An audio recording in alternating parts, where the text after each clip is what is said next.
2021년 2월 넷플릭스를 통해 공개된 영화 승리호가 공개 첫날 한국 외 15개국에서 1위를 차지하며 일본에서는 현재 3위를 달성, 대박 항해를 하고 있습니다. 야후재팬에 올라온 일본 네티즌들의 최신 반응 가져왔습니다. 스페이스 스위퍼는 일본어 자막이 없어도 재밌네. 다국적 우주영화 느낌. 당신들 스페이스 오페라도 만든 거야. 한국 영화 진짜 대단하네. 스토리는 흔하지만 재미는 있어. 로봇 캐릭터의 친숙함은 지금까지는 없었다. 잔인한 장면도 없어서 아이도 안심. 솔직히 비주얼은 좋지만 정을 강조한 전형적인 한국적 영화인데다 시종 일관 떠들썩한 분위기 딱 질색이야라고 생각했는데 군데군데 놀래키는 연출, 종반을 향해 가는 스피드한 전개가 정말. 승리호 선장이 총 들고 말할 때는 울고 말았어. 김태리가 연기한 선장의 과거 번외편 같은 것이 있으면 재미있을 것 같다. 과거의 이야기는 설명되어 있었지만 제대로 된 스토리로 보고 싶고 무엇보다 김태리를 좋아해. 재밌었어. 김양기도 잠깐 나와서 귀여웠어. 소수의 상류층이 지배하고 있다는 점에서 설국열차를 떠올리게 하는 내용이었지만 지배당하는 불합리함은 그다지 느낄 수 없는 내용이었어. 두 네 사람은 지배에서 벗어나 있기 때문일까?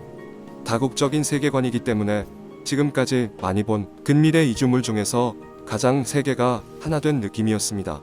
설정도 기시감이 있는데도 신선하고 승리호의 멤버도 전원 매력적. 어쨌든 꽃님이 너무 귀여워. 끝날 무렵에는 몇 번이나 울었습니다. 번역기가 있으니 모두 자기 모국어를 하면 되겠지라는 것은 모두가 영어로만 이야기하는 영화만 보던 나에게는 신선했다. 할리우드 뺨치는 특수휴가로 아시아에서 제작되었다고는 생각되지 않아. 매우 재미있었어. 이거 대박이다. 스타워즈 요소도 좀 있고 엄청 수준 높은 멋진 SF. 할리우드에서 아시아인의 지위를 올려준 느낌이 있어. 이것은 추천. 스페이스 스위퍼스.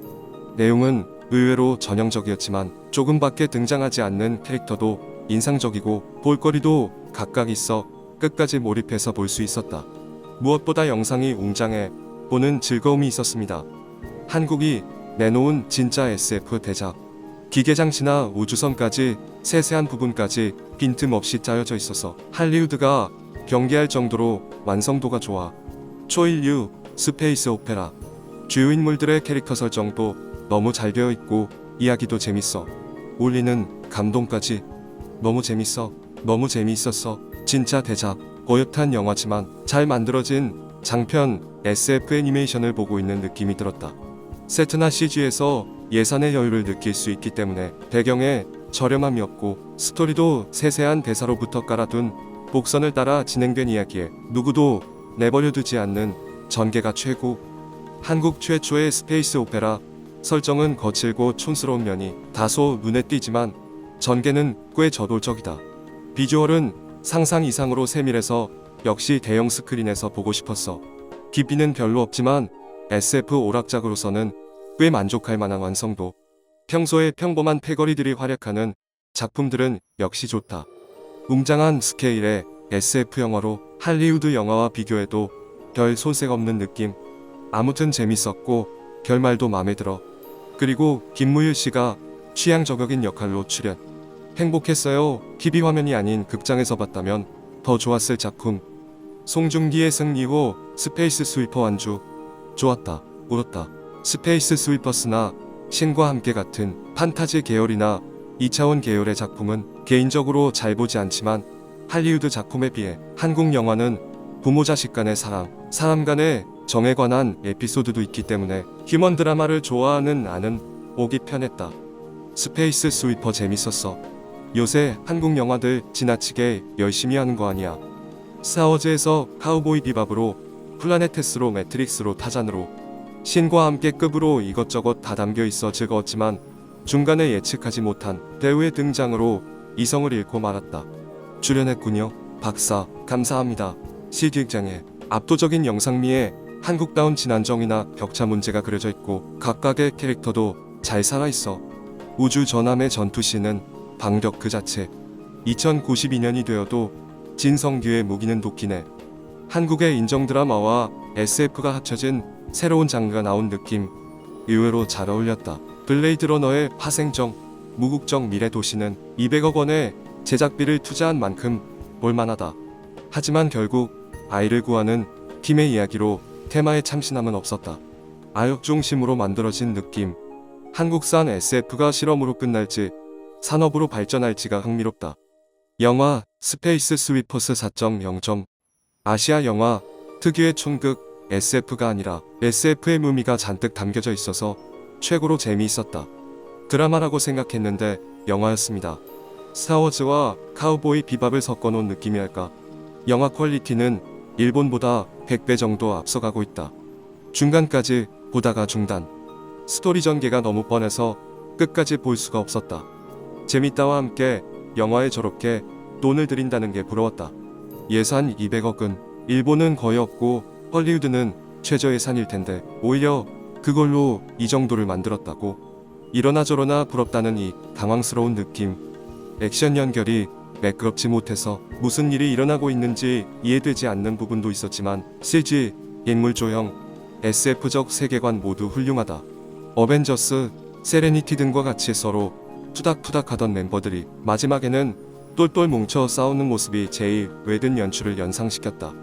역시 할리우드 배우들도 나왔군. 한국 영상업계는 점점 발전해가고 진짜 대단해. 길지만 볼만했어. 꼭 봐. 한국은 SF도 굉장하네요. 할리우드 퀄리티였습니다.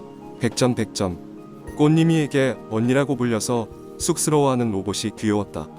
가디언즈 같아서 즐거웠다. 극장에서 보고 싶었다. 진성규는 항상 이미지를 뒤집는다. 승리호의 이 시즌은 극장에서 보고 싶었다. 한국의 SF를 좋아하는 사람들이 스타워즈, 이리듐 등 좋아하는 것, 하고 싶은 것 다 해보자 하는 느낌. 배 안의 게임은 고스톱, 우주에 있어도 시민의 선별, 우주 쓰레기라고 하는 메타포 중 감동한 것은 밥스의 캐릭터, 최고. 우주 쓰레기를 수집하는 우주선이라는 설정이 좋다.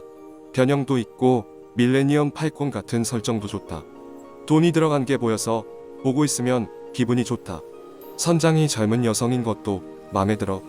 그러고 보니 끝까지 유해진이 안 나오네 했는데 그 로봇이었다니. 송중기가 보고 싶어서 본 건데 정말 이게 뭐야. 굉장한 스페이스 오페라.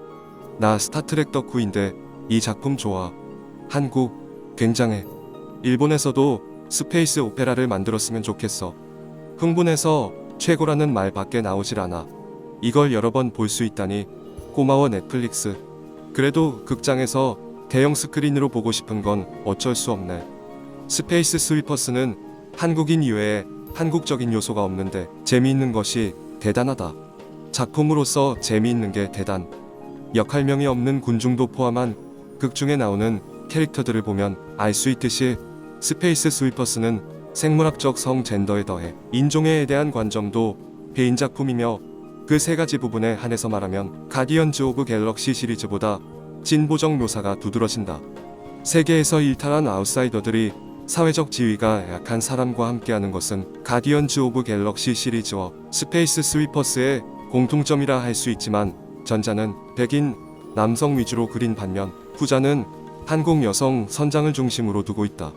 가디언즈 오브 갤럭시 시리즈와 가타카를 곱한 것 같은 설정에 기시감을 느끼는 사람이 있을지도 모르지만 이 두 편에서 나타나는 요소를 스페이스 스위퍼스는 조이 깊고 신중하게 드러내며 보다 급진적인 표현으로 깊이 파고들고 있는 것 같다. 한국 스페이스 오페라 영화 스페이스 스위퍼스는 훌륭한 작품이다. 상류층에서 하류로 떨어진 사람 혹은 원래 하류에서 살아온 사람 등 배경이 달라도 아래 사람들로 연대할 수 있다는 점을 그리고 있다. 엘리트주의나 선민사상의 분명한 노를 외치며 그려가는 이야기는 심금을 울렸다. 한국 영화는 주류에서 엇나간 사람들이 맹활약하는 이야기를 잘 만들어내는데 스페이스 스위퍼스는 그 좋은 점으로 승부하는 것이 좋아. 비주얼이 할리우드 수준이라는 점만 있는 게 아니었다. 그럭저럭 괜찮았네. 그렇게 돈을 들여도 이야기 자체는 장대하지 않고 한국 영화를 보고 있다는 느낌이. 한국 영화답게 아역은 너무 귀여웠다. 실제 조형에 돈이 들어서 그래서 SF인가? 세계관까지 SF는 아닌 것 같다. 의문이나 수수께끼 같은 점은 여러 가지 있지만 전개가 확실하기 때문에 기분 좋게 볼 수 있다. 어떤 말로 해도 마음대로 번역해주는 기계가 갖고 싶다. 총격전이라던가 격렬한데 거의 피가 나오질 않는 가족에게 상냥한 영상도 좋아. 한국이 시리를 내놓은 이후 슬픈 일본 영화계는 실사로 한국 영화를 넘어서는 엔터테인먼트 작품을 만들어내지 못하고 있네. 이 뒤처진 것을 만회할 젊은 재능과 도전 정신이 있는 스폰서가 있으면 좋겠다. 시대 설정에 다소 무리가 있긴 했지만 재미있었다. 앞으로 71년 만에 저만큼 우주 개발이 된다면 굉장할 텐데 폭탄 부분은 완전히 속았다. 제작진의 함정에 완벽하게 걸려들었습니다. 발레리안이랑 세계관이 연결되어 있지 않을까 정도로 설정들이 비슷해. 개인적 하이라이트는 언니라고 불려 기뻐하는 밥스. 로봇은 1인칭과 어조로 성별을 판단하기 쉬우므로 스페이스 스위퍼스의 로봇은 그 부근의 소재를 다시 한번 생각하게 되어 좋아. 약간 의미불명한 앱의 VFX의 화려함과 공들인 디테일. 90년대 SF를 반복하면서도 여러가지 설정을 집어넣어 캐릭터의 매력으로 양념의 복선도 닥치는 대로 회수한다. 한국 영화의 추진력에 쓰러지는 초대작. 너무 재미있다. 유해진 씨 어디 나오나 했더니 로봇이었다. 빵 터졌어. 모습을 나타내지 않아도 울릴 수 있어. 대단한 배우인데 유해진이 분한 엄청 인간적인 로봇이 사실 언니라는 설정이 또 러블리해서 말이야. 다들 생각했겠지만 이거라면 카우보이 비밥 실사판도 기대할 만해. 요즘은 할리우드 영화를 보면서 CG의 퀄리티에 놀랄 기회도 적어졌지만 처음 제구지구를 봤을 때의 감동이 떠올랐습니다. 한국 영화로 이렇게까지 할 수 있다면 일본 만화 원작의 실사화도 기대하고 싶습니다. 이야기의 세세한 부분들을 따지자면 여러가지 불평도 나오지만 우주 공간 안에 여러가지 것들이 가득 넘쳐나는 것만으로 굉장하다고 느끼게 된다. 무척 재미있었다. 젠더 감각도 제대로 업데이트된 것도 한국 제작이라서일까. 스페이스 스위퍼스는 철저히 정치적인 올바름이 부각되면서도 잔혹한 디스토피아를 다룬 점이 대단했다. 많은 기대 속에 모습을 드러낸 승리호는 어디선가 본 듯한 스토리라는 평은 피할 수 없었지만 영화 속 주제의식과 헐리우드의 버금가는 영상미에 대해서는 대체적으로 호평이었습니다. 구독과 좋아요는 영상 제작 번역에 큰 도움이 됩니다.